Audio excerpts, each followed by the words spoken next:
салому дуруди бепоён ба шумо бинандагони азиз ва арҷуманд. мо қаблан аз марқади Амир Хусрави Деҳлавӣ дидан карда будем. мутаассифона имкони навор бардоштан набуд.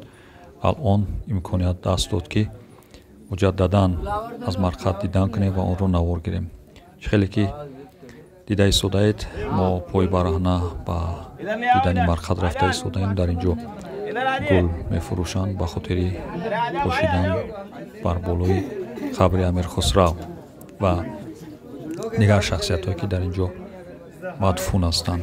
ин бинои сурхе ки шумо мебинед, сурхи ҷигарӣ, марқади Амир Хусрави Деҳлавӣ аст. мутаассифона ин дафъа ҳам низ барои дохили марқадро навор гирифтан ба мо имкон надоданд. хушбахтона тавонистем ки аз берун онро навор гирем, ҳарчанд ки қаблан нагузошта буданд. дар болои марқад ба забони англисӣ навишта шудааст ки Амир Хусрав ва ҳазрати хоҷа Абулҳасан Амир Хусрав бо хати арабӣ. хулоса барои ҳамаи мо маълум аст ва ҳамаи мо медонем ки Амир Хусрави Деҳлавӣ кист. аммо ман мехоҳам маълумоти мухтасар ва муҳим дар бораи Амир Хусрави Деҳлавӣ ба шумо дода бошам. Амир Хусрави Деҳлавӣ яке аз пурмаҳсултарин суханраворони адабиёти форсӣ мебошад ки дар густариши адабиёти форсӣ дар Ҳинд ва реша паҳн кардани унсурҳои асосии он бештар аз ҳама хидмат кардааст. номи асли Амир Хусрав Ямониддин ва лақабаш Абулҳасан Хусрав тахаллуси шоирӣ ост ва инчунин бо тахаллуси султонӣ низ шеъру ғазал гуфтааст. гузаштагони Амир Хусрав дар Моварона зиндагӣ карданд. падари Хусрави Деҳлавӣ ҳангоми истилои моғул ватани хеш шаҳри Кешро тарк намуда ба Ҳиндустон ҳиҷрат кардааст. Амир Хусрави Деҳлавӣ девонҳо дорад. инчунин дар пайравӣ ба хамсаи Низомии Ганҷавӣ ӯ низ достонҳо эҷод кардааст. ҳатто баъзе достонҳои ӯ дар адабиёти тоҷик нисбат ба дигар шоироне ки дар пайравӣ ба Низомии Ганҷавӣ ё дар посух ба хамсаи ӯ хамсаҳо эҷод карданд беназир аст. хулоса Амир Хусрави Деҳлавӣ тоҷик аст, форс аст, дарист ва муғул нест ва ин аз қабилаи муғулҳо нест. ва маълумоти бештарро ман дар описания бо силкааш мегузорам. шумо метавонед пурра мутолиа кунед ва айни ҳол дар бораи шахсияти дигаре ки марқади ӯ тиллокорӣ шудааст маълумот додани ҳастам. ин нафар устоди Амир Хусрави Деҳлавӣ мебошад. ҳатто Амир Хусрави Деҳлавӣ дар яке аз девонҳояш ба некӣ ёд мекунад ва ӯро васф мекунад.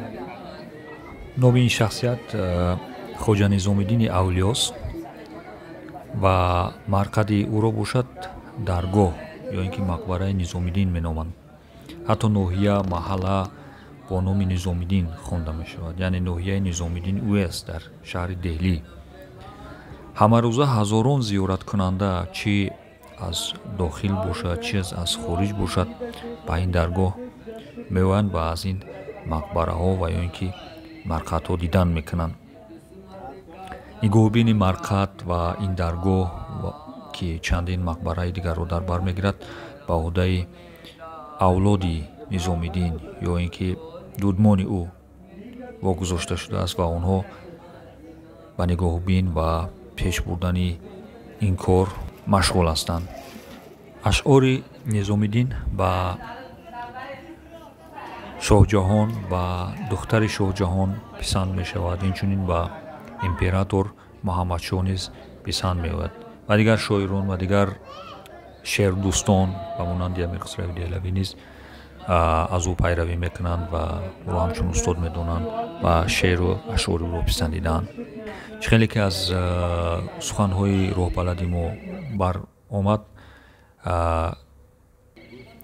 Низомиддин ва Амир Хусрави Деҳлавӣ пайрави тасаввуф аз чиштия буданд ва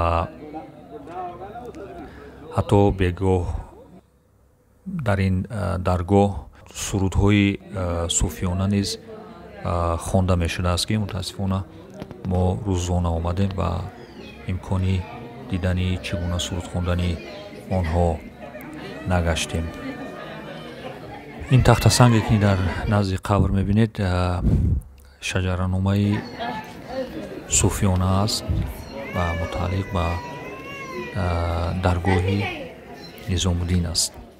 ва ин қабрҳое ки шумо мебинед, қабрҳои сангин ба хонандони шоҳони муғул ки дар Ҳиндустон буданд тааллуқ дорад. онҳо аз ихлосе ки ба ин шахсиятҳо доштанд пешниҳод мекарданд ё ин ки аз муҳаббат мехостанд ки қабрҳояшон дар наздики ин авлиёҳо бошад.